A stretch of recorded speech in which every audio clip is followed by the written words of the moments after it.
नवरात्रि में कन्याओं के सम्मान, उनके भोजन और पूजा का बहुत महत्व है।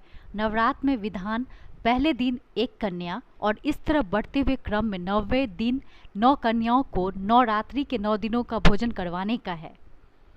लेकिन आज के समय में ऐसा संभव नहीं हो पाता है, इसलिए लोग अष्टमी या नवमी के दिन कन्या का भोजन करवा लेते हैं।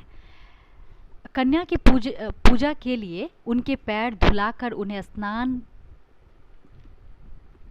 उन्हें आसन पर एक पंक्ति में बैठाते हुए उनके माथे पर रोली का टीका लगाना चाहिए, हाथों पर मौली बांधना चाहिए। इसके बाद उन्हें खिलाकर अपने क्षमता के हिसाब से दक्षिणा देना चाहिए।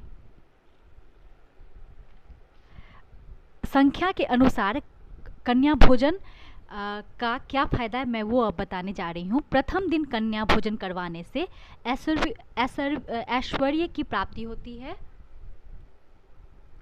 दूसरे दिन कन्या भोजन करवाने से भोग और मोक्ष की प्राप्ति होती है। तीसरे दिन कन्या का भोजन करवाने से धर्म, अर्थ और काम की प्राप्ति होती है। चौथे दिन कन्या भोजन करवाने से राजपद की प्राप्ति होती है। पांचवें दिन कन्या भोजन करवाने से विद्या की प्राप्ति होती है। छठे दिन 6 प्रकार की सिद्धि की प्राप्ति होती है। सातवें दिन कन्या भोजन करवाने से संपन्नता की प्राप्ति होगी। आठवें दिन सुख समृद्धि की प्राप्ति होती है और 9वें दिन प्रभुत्व की प्राप्ति होती है। अब मैं बताने जा रही हूँ आयु अनुसार कन्या रूप का पूजन और खिलाने से क्या फल मिलता है। 2 वर्ष की कन्या के पूजन से दुख और दरिद्रता माँ दूर करती है। 3 वर्ष की कन्या त्रिमूर्ति रूप में मानी जाती है। त्रिमूर्ति कन्या के पूजन से धन्य धान्य आता है और परिवार में सुख समृद्धि आती है।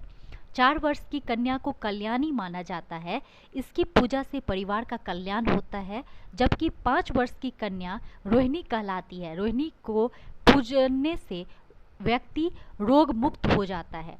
6 वर्ष की कन्या को कालिका रूप कहा गया है। कालिका रूप से विद्या, विजय, राजयोग की प्राप्ति होती है।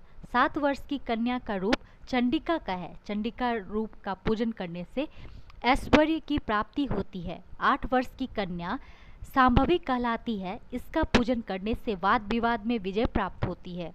9 वर्ष की कन्या दुर्गा कहलाती है, इसका पूजन करने से शत्रुओं का नाश होता है तथा असाध्य कार्य पूर्ण होते हैं। 10 वर्ष की कन्या सुभद्रा कहलाती है। सुभद्रा अपने भक्तों के सारी मनोकामना को पूर्ण करती है।